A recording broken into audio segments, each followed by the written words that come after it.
Hej, jeg hedder Martin. Jeg er driftstekniker i Balder Danmark. Velkommen til vores vedligeholdelsesvideo. Vi skal snakke om gulvene i jeres lejemål.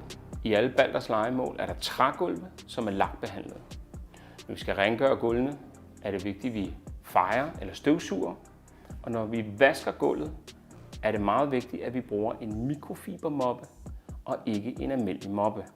Grunden til, at vi ikke skal bruge en almindelig moppe, er fordi den samler tit meget vand og putter for meget vand på gulvet. Gulvet kan ikke tåle at være for vådt, så derfor er det også vigtigt, hvis vi får spildt noget vand, at vi tørrer det op hurtigt. Det er også vigtigt, når I vasker jeres gulve, at I bruger et rengøringsmiddel, som er til lakbehandlede trægulve. For at passe på gulvet, kan man til møbler med fordel bruge filtdutter eller stille ting på et tæppe.